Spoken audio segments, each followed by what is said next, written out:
Xin chào tất cả các em nha. Thì hôm nay thầy sẽ tiến hành giảng dạy cho các em ở bài học mới của chương trình giáo dục công dân lớp 11, đó là bài số 2. Thì bài số 2 là hàng hóa, tiền tệ và thị trường. Thì hôm nay thầy sẽ hướng dẫn các em ở tiết thứ nhất. Rồi bài số 2 thì nó có 3 nội dung. Thứ nhất đó là hàng hóa, thứ hai là tiền tệ và thứ ba đó là thị trường. Thì ở tiết 1 mình chỉ tìm hiểu về hàng hóa thôi, còn tiền tệ và thị trường là mình tìm hiểu ở những tiết tiếp theo. Rồi, để biết được hàng hóa là gì và hàng hóa có những thuộc tính như thế nào thì chúng ta sẽ cùng tìm hiểu trong nội dung bài học ngày hôm nay. Đầu tiên là hàng hóa là gì. Để biết được hàng hóa là gì thầy sẽ lấy một ví dụ ha. Rồi mình họa cho em thấy. Thì xã hội loài người chúng ta đã trải qua 5 hình thái kinh tế xã hội, từ thời kỳ công sản nguyên thủy tới chiếm hữu nô lệ, tới phong kiến, tới tư bản chủ nghĩa và tới xã hội chủ nghĩa. Thì đây là những cái thời kỳ, những hình thái kinh tế xã hội mà loài người đã trải qua. Rồi, các em thấy là gì? Trong thời kỳ công sản nguyên thủy á, thì xã hội nguyên thủy thì loài người sinh sống theo cái phong tục tập quán hoặc là cái tập tính là gì? Săn bắt hay lượm và làm chung, ăn chung. Có nghĩa là mọi sản phẩm tạo ra đều là của chung. Bởi vì sao? Bởi vì lúc này á, ở cái nhu cầu của con người á, nó chưa cao. Hay nói cách khác là cái lòng tham của con người lúc này chưa cao. Cho nên là xã hội lúc đó là sống rất là bình đẳng, êm đẹp và không có sự ganh đua đấu tranh gì hết. Và xã hội chỉ có sự ganh đua đấu tranh khi mà nhu cầu con người ngày cao, hay nói cách khác là lòng tham của người ngày càng nhiều thì xã hội chắc chắn sẽ có sự ganh đua đấu tranh.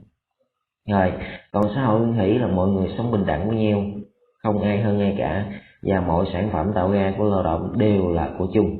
Ví dụ em thấy hình ảnh nè, nhu cầu ăn uống thì mọi sản phẩm tạo ra đều là của chung, ai cũng được ăn. Rồi, hoặc là săn bắt hay lượm thì ở đây cũng là tạo ra sản phẩm cũng là của chung. Rồi, thì đến giai đoạn cuối thời kỳ công sản nguyên thủy này nó lại xuất hiện một cái vấn đề, đó là gì? Công cụ lao động phát triển. Ngày xưa lúc giai đoạn trước á, thì công cụ lao động đó bạn thô sơ, bằng cây, bằng gỗ hay bằng đá thôi. Nhưng đến thời kỳ cuối giai đoạn công sản nguyên thủy này thì lại xuất hiện những cái công cụ lao động nó phát triển hơn, bằng kim loại, bằng đồng, bằng sắt. Thì lúc đó năng suất lao động tạo ra nó sẽ cao hơn, tạo ra nhiều sản phẩm hơn. Thì lúc này nhiều quá thì nó sẽ dư thừa, mà có dư thừa thì chắc chắn sẽ có lòng tham của con người xuất hiện. Cái gì là gì? Con người muốn chiếm những của cải dư thừa đó làm của riêng bản thân mình, dẫn đến là chủ nghĩa tư hữu, chế độ tư hữu xuất hiện. Rồi ở đây các em thấy trong tự nhiên, trong thời kỳ cuối thời kỳ công sản nguyên thủy này, trong tự nhiên lại xuất hiện một vấn đề, đó là khi mà săn bắt hái lượm nè, con người hái lượm những cái quả trong rừng đem về ăn, thì ăn các em biết là những cái quả nó sẽ có hạt đúng không? Thì ăn rồi xong người ta nhả hạt tới ra, người ta bỏ, thì vô tình cái hạt này nó lại mọc lên trong tự nhiên thôi, thì nó lại mọc lên thành cây, và cái cây này nó lại ra quả. Thì đến một giai đoạn đó thì con người lúc này sẽ biết hay vì mình lấy những cái hạt này mình trồng, để đến một ngày thu hoạch thì nó sẽ có quả, mình lấy quả đó mình ăn, mình khỏi vào rừng để mà mình hái lượm ở trong đó để nó xa đi cho nó xa. Cho nên là gì? Xuất hiện lại một cái ngành, đó là ngành trồng trọt. Rồi đó là ngành trồng trọt, người ta đem những cái quả đó, những cái cây đó người ta về người ta trồng để người ta lấy quả này. Mà sản phẩm của ngành trồng trọt đó là rau củ quả, để ví dụ ha, là rau củ quả. Thì đó là ngành trồng trọt. Rồi trong thời kỳ cuối công sản nguyên thủy này nó lại phân công lao động nữa, nó xuất hiện một ngành mới nữa, đó là gì? Thì em biết những người nam, người đàn ông á, đi vô trong rừng để mà săn bắt, thì săn bắt những con vật đem về để ăn.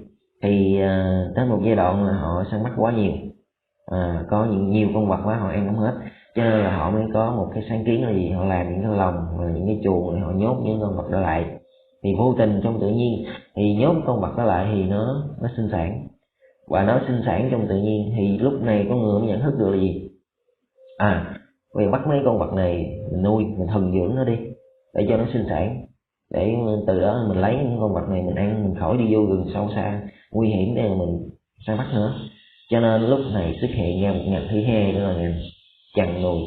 Và ngành chăn nuôi, sản phẩm của ngành chăn nuôi đó là thịt, được chưa? Thịt cá, thịt gà, thịt lợn, thịt bò gì đó, vân vân. Thì đó là sản phẩm của ngành chăn nuôi. Thì lúc này xã hội thời kỳ cuối xã hội nó phân công lao động, được chưa? Và người trồng trọt thì chỉ tiến hành trồng trọt thôi, bởi vì nhu cầu của người lúc đó là thấp, nó không có nhiều. Rồi ngành chăn nuôi á, thì chỉ sản xuất là gì, ra sản phẩm là thịt cá của ngành chăn nuôi thôi, được chưa? Các em thấy là gì, đây là hai ngành trồng trọt và chăn nuôi, được chưa? Và đây là những cái sản phẩm này là sản phẩm của lao động thỏa mãn nhu cầu nào đó con người, đúng không? Đây sản phẩm của lao động thỏa mãn nhu cầu ăn uống. Ở đây thịt cá cũng là sản phẩm của lao động thỏa mãn nhu cầu ăn uống, nhưng lúc này cái sản phẩm này chưa được gọi là hàng hóa, mà sản phẩm này chỉ được gọi là hàng hóa khi nào, ví dụ nè, bây giờ người trồng trọt thì ăn rau củ quả, người chăn nuôi thì ăn thịt cá, được chưa? Bởi vì sản xuất lúc đó là tự cung tự cấp. Rồi nhưng mà các em thấy một vấn đề, người trồng trọt ăn rau củ quả nhiều quá đến lúc nó cũng ngán, bây giờ muốn ăn thịt cá phải như thế nào? Và người chăn nuôi bây giờ ăn thịt cá nhiều quá bây giờ cũng ngán, muốn ăn rau củ quả thì phải như thế nào? Thì bắt buộc hai người này phải trao đổi sản phẩm với nhau, trao đổi qua lại để thỏa mãn nhu cầu ăn uống, được chưa? Lấy ví dụ là lấy 1 kg rau củ quả để đổi là 1 con gà, hoặc là lấy 1 con gà đổi 1 kg rau củ quả gì đó, vân vân. Thì đó là trao đổi buôn bán, thì lúc này sản phẩm này được mới trở thành là hàng hóa nè, được chưa? Còn nếu như chưa có trao đổi buôn bán thì nó mới chỉ là sản phẩm của lao động thôi. Vậy hàng hóa là gì, chúng ta có thể hiểu. Hàng hóa đầu tiên nó phải là sản phẩm của lao động và nó thỏa mãn nhu cầu nào đó của con người và nó thông qua trao đổi buôn bán. Thì nó thỏa mãn 3 cái điều kiện này thì sản phẩm mới trở thành hàng hóa, được chưa? Hàng hóa là sản phẩm của lao động nè, thỏa mãn nhu cầu nào đó của con người thông qua trao đổi buôn bán. Giờ đây là 3 cái điều kiện để sản phẩm trở thành hàng hóa. Rồi lấy ví dụ, đây sản phẩm này lúc mà nó chưa có trao đổi với cái anh chăn nuôi á, thì cái sản phẩm này chỉ là sản phẩm của lao động. Chỉ khi nào nó đem ra nó trao đổi buôn bán thì sản phẩm này mới được gọi là hàng hóa. Rồi hoặc là lấy ví dụ như đi em dễ hình dung, anh nông dân, bây giờ anh nông dân sản xuất lúa, trồng lúa, đến ngày thu hoạch thì anh ta thu hoạch được 100 kg lúa, thì anh ta quyết định để lại 40 kg để ăn và anh ta đem 60 kg còn lại để bán lấy tiền để trang trải cuộc sống. Vậy theo em ở đây số lượng lúa nào được gọi là hàng hóa, số lượng lúa nào được gọi là sản phẩm?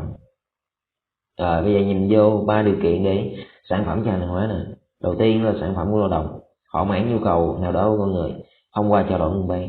Thì các em thấy là 40 kg để ăn nè, là lúa này là sản phẩm của lao động nè, 40 kg để ăn có nghĩa là thỏa mãn nhu cầu ăn uống của người, nó chưa có trao đổi buôn bán, cho nên 40 kg này chỉ là sản phẩm chứ chưa là hàng hóa. Còn 60 kg để bán nè, thì lúa này chắc chắn là sản phẩm của lao động và thỏa mãn nhu cầu ăn uống của con người và đem ra trao đổi buôn bán, thì lúa này 60 kg này chính là hàng hóa, được chưa? Vậy một sản phẩm chỉ trở thành hàng hóa khi nó trao đổi buôn bán, nhớ được rồi. Rồi đó là hàng hóa. Vậy hàng hóa có bao nhiêu thuộc tính thì chúng ta sẽ tìm hiểu ở nội dung B nhỏ, 2 thuộc tính của hàng hóa. Vậy hàng hóa nó có 2 thuộc tính là gì? Thì ở đây hãy ví dụ ha. Rồi các em biết là nhu cầu của người ngày càng tăng, không bao giờ giảm. Nhu cầu của người ngày càng tăng, không bao giờ giảm ha. Rồi ví dụ ngày xưa ăn ngon, ăn no mặc ấm, bây giờ phải ăn ngon mặc đẹp, rồi được chưa? Nhưng mà các em thấy nhu cầu của người ngày càng phát triển thì kéo theo là con người cần phải sản xuất ra những cái sản phẩm để phục vụ nhu cầu đó của con người. Ví dụ bây giờ muốn ăn thì con người phải có sản phẩm của là gạo, bởi vì gạo công dụng là để ăn. Hoặc là bây giờ con người muốn mặc đẹp thì bắt buộc là con người phải tạo ra những cái sản phẩm như là quần áo đẹp, và quần áo công dụng là để mặc, được chưa? Vậy chứng tỏ là gì? Mỗi sản phẩm, mỗi hàng hóa khác nhau nó đều có một công dụng khác nhau để thỏa mãn nhu cầu nào đó của con người, được chưa? Vậy những cái công dụng này nè, người ta được gọi là giá trị sử dụng của hàng hóa. Vậy giá trị sử dụng là gì? Giá trị sử dụng là công dụng của hàng hóa để thỏa mãn nhu cầu nào đó của con người, được chưa? Nhớ là giá trị sử dụng là công dụng, từ quan trọng tô đen nè. Giá trị sử dụng là công dụng của hàng hóa dùng để thỏa mãn nhu cầu nào đó của con người. Lấy ví dụ như con người có nhu cầu để ăn thì ở đây gạo là công dụng dùng để ăn, thì đây là hàng hóa dùng để trao đổi buôn bán. Rồi mà con người muốn mặc đẹp thì bây giờ có những quần áo đẹp, còn quần áo công dụng là để mặc, để thỏa mãn nhu cầu của người nè. Bây giờ đó là giá trị sử dụng của hàng hóa, được chưa? Đó là thuộc tính đầu tiên, giá trị sử dụng, các em phải nhớ. Rồi thuộc tính thứ hai là gì? Rồi ví dụ ha. Rồi ở đây thì có 3 anh liên hệ, ví dụ anh A, anh B và anh C. Thì anh A sản xuất ra một cái bắp cải với thời gian đó là 30 ngày, Và anh B là sản xuất ra một cái áo trong vòng là 7 ngày. Và anh C sản xuất ra 1 kg gạo trong vòng 30 ngày. Rồi trong ba anh A, anh B và anh C nè, bây giờ theo em, bây giờ nếu như mà anh A, anh B và anh C muốn trao đổi hàng hóa với nhau, vậy theo em là anh nào có thể trao đổi được với anh nào? Rồi 30 ngày, 7 ngày, 30 ngày, vậy theo em ai có thể trao đổi được với ai? Bây giờ mình trao đổi thì chắc chắn là mình phải nghĩ đến cái gì? Cái giá trị của hàng hóa của mình để mình trao đổi. Bây giờ mà cái giá trị đó nằm ở đâu? Cái giá trị đó nằm ở thời gian, chính là cái thời gian. Thời gian 30 ngày này có nghĩa là gì? Có nghĩa là anh nông dân bỏ ra công sức của mình để lao động trong vòng 30 ngày để tạo ra cái bắp cải. Còn là ở đây 1 kg gạo anh nông dân bỏ ra 30 ngày để mà làm, bỏ công sức ra trong vòng 30 ngày để làm ra 1 kg gạo, nó nặng nhọc là như vậy. Còn cái anh này may cái áo chỉ trong vòng 7 ngày, công sức bỏ ra nó thấp hơn so với 30 ngày, đúng không? Bởi vì có 7 ngày nó quá khỏe rồi. Cho nên ở đây anh B là không trao đổi được với anh A và anh C, mà chỉ có anh A và anh C mới trao đổi được với nhau, bởi vì nó cùng thời gian lao động với nhau, có nghĩa là giá trị nó bằng nhau, được chưa? Vậy giá trị đó là gì? Giá trị ở đây chính là nó biểu hiện qua thời gian lao động này. Thời gian lao động 30 ngày bằng nhau để người ta trao đổi. Đây là hình thái trao đổi đầu tiên đơn giản đó, là ta phải căn cứ vào cái thời gian lao động, mà cái thời gian lao động chính là số ngày để người ta làm việc, được chưa? Đó là thời gian lao động hao phí, công sức người ta bỏ ra trong đó bao nhiêu thì người ta sẽ đổi ra với một cái hàng hóa nó có giá trị tương đương là như vậy. Vậy đây được gọi là giá trị của hàng hóa. Vậy hàng hóa hữu tính thứ hai đó là giá trị. Giá trị của hàng hóa là gì? Giá trị của hàng hóa là lao động xã hội của người sản xuất hàng hóa, kết tinh trong hàng hóa đó. Đây có nghĩa là gì? Mình chỉ hiểu một cách đơn giản, giá trị của hàng hóa đó chính là cái hao phí lao động mà mình bỏ ra để mình sản xuất hàng hóa đó. Và đơn vị tính nó là gì? Bằng ngày, bằng giờ, bằng tháng, bằng tuần, bằng năm. Giờ đơn vị tính là thời gian. Cho nên là gì? Giá trị là lao động xã hội của người sản xuất hàng hóa, kết tinh trong hàng hóa đó, được chưa? Cho nên lấy ví dụ hồi nãy là gì? Anh B là không thể nào trao đổi được với anh A và anh C, bởi vì thời gian lao động hao phí của anh ta quá thấp, cho nên giá trị nó không bằng anh A và anh C, và chỉ có giá trị ngang nhau thì mới trao đổi được với nhau. Đây là giá trị của hàng hóa. Và chú ý, mình trao đổi hàng hóa với nhau thì hàng hóa này nó phải có giá trị sử dụng khác nhau. Nghĩa là gì? Giá trị sử dụng hàng hóa nó phải khác nhau mới trao đổi. Bây giờ anh A cầm cái bắp cải nè, sản xuất ra trong vòng 30 ngày. Rồi bây giờ ví dụ như anh D cũng là sản xuất ra cái bắp cải trong vòng 30 ngày nữa. Bây giờ hai anh trao đổi nhau không? Cùng 30 ngày nhưng mà công dụng nó y chang nhau, bây giờ đổi làm chi, đúng không? Công dụng nó giống nhau, mình có là mình trao đổi làm chi nữa mất không? Cho nên công dụng phải khác nhau thì mới trao đổi với nhau được. Và trên cơ sở là cùng giá trị. Giá trị được biểu hiện qua thời gian lao động hao phí. Đây giá trị là lao động xã hội này, của người sản xuất hàng hóa, kết tinh hàng hóa đó. Có nghĩa là mình bỏ công bỏ sức ra để mình làm ra cái sản phẩm đó, được chưa? Rồi đó là hai thuộc tính của hàng hóa là giá trị và giá trị sử dụng. Và trong cái giá trị này nó lại có những cái khái niệm rất là phức tạp và rất là trừu tượng mà bắt buộc mình phải hiểu. Cái này là ví dụ ha. Rồi lấy ví dụ này cũng là ba anh A, anh B và anh C đi ha, cùng sản xuất ra một cái mặt hàng, đó là cái áo tương tự nhau, giống nhau hết, không có gì khác, mẫu mã kiểu dáng giống nhau, không có gì khác nhau hết, đó là anh A, anh B và anh C. Nhưng mà các em biết nè, trong cuộc sống con người chúng ta sẽ có những cái điều kiện khác nhau, mỗi người chúng ta sẽ có những cái điều kiện khác nhau, không ai giống ai. Cho nên ở đây trong những cái người sản xuất kinh doanh cũng vậy, thì có người có điều kiện tốt, có người có điều kiện chưa tốt, hoặc là có người có điều kiện nó không tốt, được chưa? Cho nên ở đây nó xuất hiện ra vấn đề muốn sản xuất ra cái áo này, anh A phải mất đó là 6 ngày, và anh B muốn sản xuất ra cái áo này thì anh B mất đó là 5 ngày, và anh C muốn sản xuất ra cái áo này thì anh C chỉ mất đó là 4 ngày mà thôi, được chưa? Vậy do điều kiện khác nhau của mỗi anh A, anh B và anh C khác nhau, cho nên là cái thời gian để hoàn thành cái sản phẩm này nó khác nhau. Anh A là điều kiện anh ta khó khăn này, là sản xuất ra nó lâu hơn, là 6 ngày, là bỏ công bỏ sức ra nhiều hơn, được chưa? Còn anh B điều kiện anh ta là ổn định chút xíu thì anh ta sản xuất ra trong vòng 5 ngày, và hao phí lao động bỏ ra là 5.000. Còn anh C là anh ta có điều kiện tốt, ví dụ như là máy móc trang thiết bị tốt, cho nên là anh ta sản xuất ra cái áo chỉ trong vòng 4 ngày mà thôi. Rồi thời gian này, thời gian của từng người ta gọi đó là thời gian lao động cá biệt, được chưa? Thời gian lao động cá biệt có nghĩa là thời gian lao động của từng người. Giờ về khái niệm ở đây thời gian lao động cá biệt là gì? Thì thời gian lao động cá biệt là thời gian lao động của từng người, được chưa? Ví dụ là từng người anh A, B, anh C, thì thời gian của từng người đây là thời gian lao động cá biệt. Và thời gian lao động cá biệt tạo nên giá trị cá biệt của hàng hóa, tạo nên giá trị cá biệt của hàng hóa. Nghĩa là gì? Đây ví dụ bây giờ anh ta bỏ ra thời gian là 6 ngày để mà sản xuất ra cái áo, thì thời gian công sức anh ta bỏ ra nó nhiều, thì chắc chắn cái áo này giá nó cao, nó chắc chắn là giá trị nó sẽ cao, được chưa? Và anh B nè, bây giờ anh ta bỏ ra công sức này là 5 ngày, thì chắc chắn là giá trị của anh ta bỏ ra trong vòng 5 ngày thì nó phải cao, nhưng mà nó thấp hơn 6 ngày, được chưa?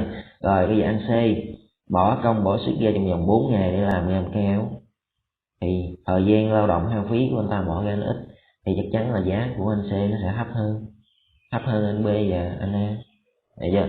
Cho nên là gì? Giá trị thời gian lao động cá biệt tạo nên giá trị cá biệt của hàng hóa. Đấy, ví dụ như 6 ngày thì cái áo này 30.000 đi, giá trị là 30.000.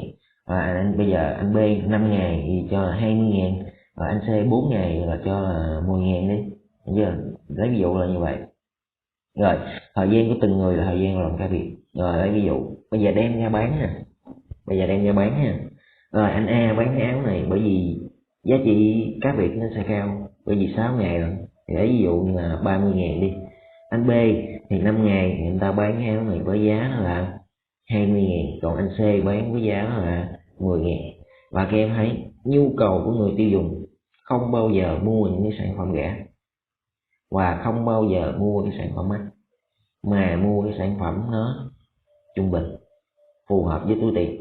Ở đây thầy nói là tổng quan trên tất cả mọi người nha, bởi vì trong xã hội có nhiều người có điều kiện, có nhiều người không có điều kiện, và thầy lấy cái giá trị trung bình, thì chắc chắn là người dân người ta sẽ chọn anh B để mua, bởi vì giá nó hợp lý, nó ở nằm chính giữa. Bởi vì anh này anh ta bán với giá nó quá thấp, vì không biết là chất lượng nó như thế nào. Bây giờ anh ta này bán giá cao quá thì bây giờ mình không đủ tiền để mua rồi sao?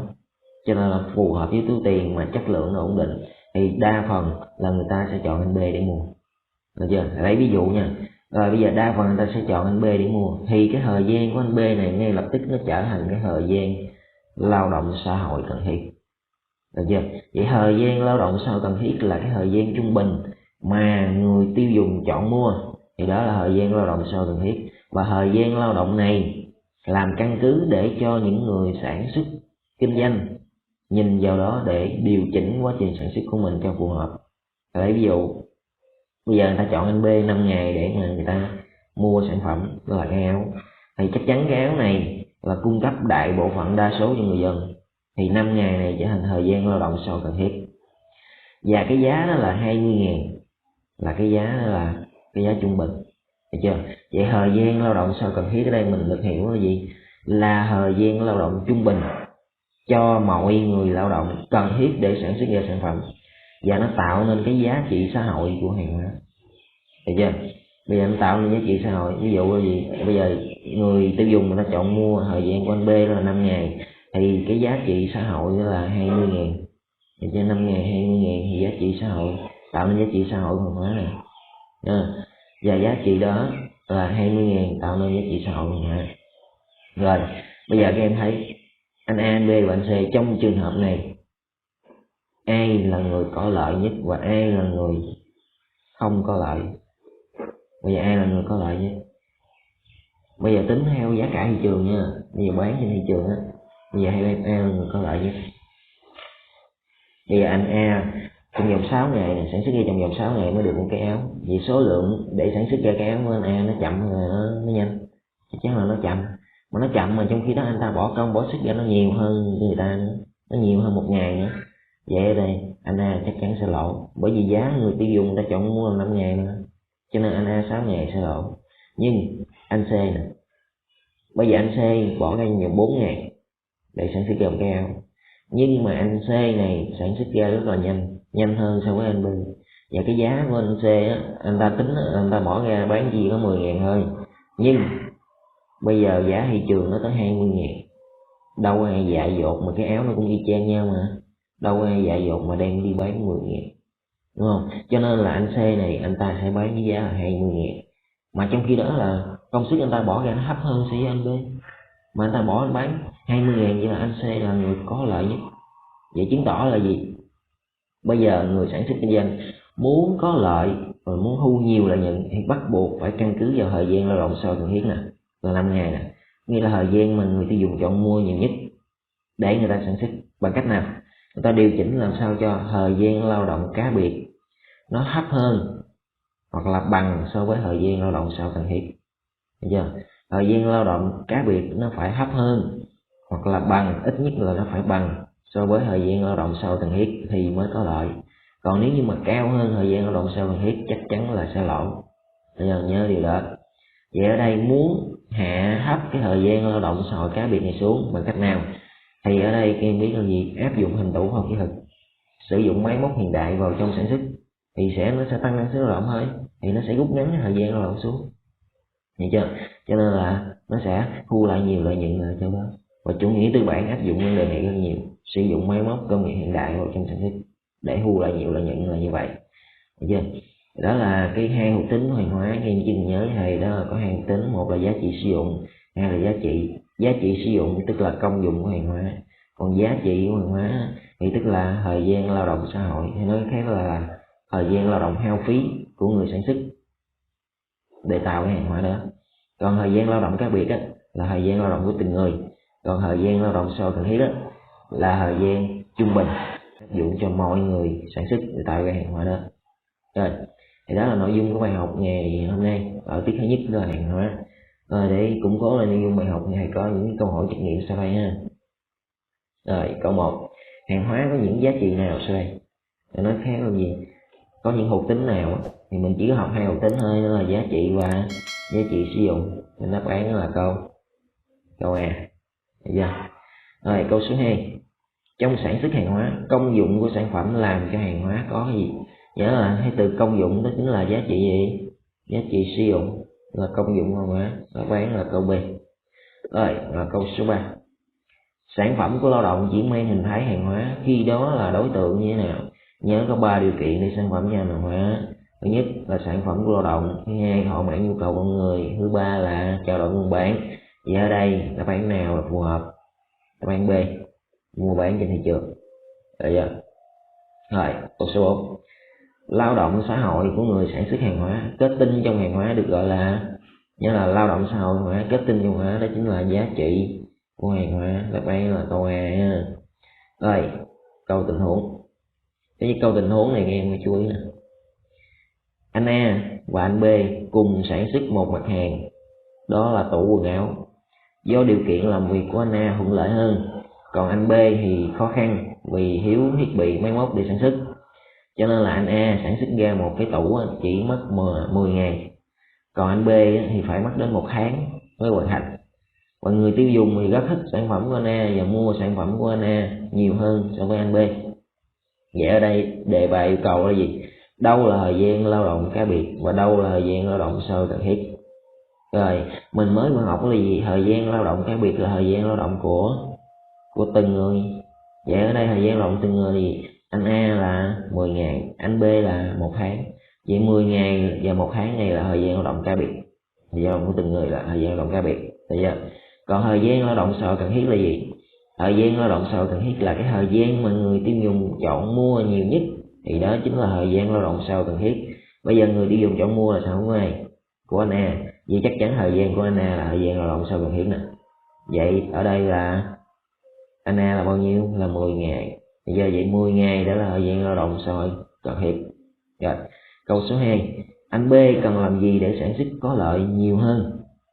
Vậy ở đây nó hỏi anh B làm gì để sản xuất có lợi nhuận nhiều hơn, bởi vì anh B đang lỗ xảy ra nè, bởi vì thời gian tới 1 tháng, công sức bỏ ra nhiều, đang lỗ. Vậy anh B làm gì để có lợi, thu lại nhiều lợi nhuận hơn? Thì ở đây anh B phải trao dồi đổi, phải nâng cao tay nghề, phải áp dụng thành tựu khoa học kỹ thuật máy móc vào trong sản xuất, thì chắc chắn anh ta sẽ sản xuất rút ngắn lại cái thời gian lao động cá biệt của anh ta.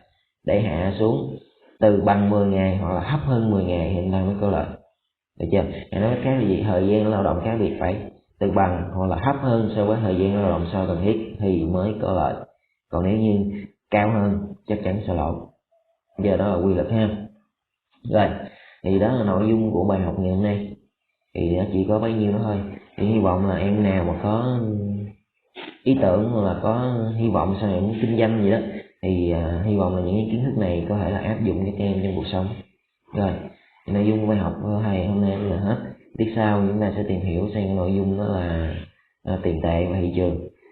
Thì trong nội dung bài học của thầy chắc chắn sẽ có những cái nội dung nó còn sai sót và nó thiếu sót nhất định, thì hy vọng là các em phát hiện được thì các em cứ việc đóng góp bằng cách là comment bên dưới để thầy thay đổi và sửa chữa những cái video tiếp theo. Nếu như thấy video hay và bài giảng ý nghĩa thì các em hãy để lại một like, comment cũng như là bấm đăng ký kênh ủng hộ thầy ha. Xin chào các em và hẹn gặp lại các em ở những cái bài học tiếp theo. Chào các em.